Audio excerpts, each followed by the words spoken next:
Hello friends, welcome to Preetha சமையல். எல்லோரும் எப்படி இருக்கீங்கன்னா இங்கே ரொம்ப நல்லா இருக்கேன். வீட்லேயே எப்படி சால்னா ரெடி பண்ணலான்னு வாங்க பார்க்கலாம்.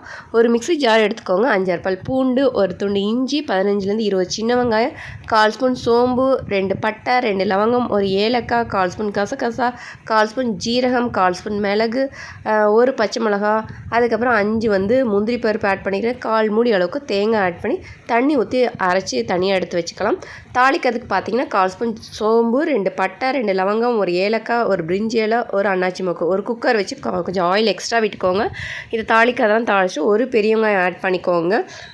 அது வதங்கினதுக்கப்புறமா கருவேப்பிலை, கொத்தமல்லி ஆட் பண்ணிக்கோங்க. 1 ஸ்பூன் அளவுக்கு இஞ்சி பூண்டு பேஸ்ட் ஆட் பண்ணிக்கோங்க. நல்லா ஆயிலே மிக்ஸ் பண்ணி விடுங்க. ஒரு கைப்பிடி அளவுக்கு புதினா ஆட் பண்ணிக்கோங்க. 2 தக்காளி, மீடியம் சைஸ் தக்காளி ஆட் பண்ணி அதையும் நல்லா வதக்குங்க. அரைச்சி வச்ச விழுதை பார்த்திங்கன்னா தக்காளி வதங்கினதுக்கப்புறமா ஆட் பண்ணிக்கோங்க. அதையும் ஆயிலே மிக்ஸ் பண்ணி விடுங்க. 1/4 ஸ்பூன் அளவுக்கு பார்த்திங்கன்னா மஞ்சள் தூள், காரத்துக்கு ஏற்ற மாதிரி மிளகாய்த்தூள், தனியாத்தூள், டேஸ்ட்டுக்கு தகுந்த மாதிரி பார்த்திங்கன்னா கல்லுப்பு ஆட் பண்ணியிருக்கேன். நல்லா ஆயில் நல்லா மிக்ஸ் பண்ணி விடுங்க. ஆயிலே வதங்கட்டும். வதங்கினதுக்கப்புறமா தேவையான அளவுக்கு தண்ணி ஆட் பண்ணி குக்கரை மூடி வச்சுருங்க. 2 விசில் வர வரைக்கும். நான் சப்பாத்திக்குங்கிறத கொஞ்சம் தண்ணி கம்மியாக வச்சுருக்கேன். இது இட்லி, தோசை, சப்பாத்தி, பூரி எல்லாத்துக்கும் ஆப்டாக இருக்கும். அது ஹோட்டல் டேஸ்ட் இருக்கும். குட்டீஸ்லாம் ரொம்ப ரொம்ப ரொம்ப விரும்பி சாப்பிடுவாங்க. ட்ரை பண்ணி பாருங்கள். ஓகே ஃப்ரெண்ட்ஸ், நாளைக்கு வீடியோவில் மீட் பண்ணலாம். பாய், டேக் கேர்.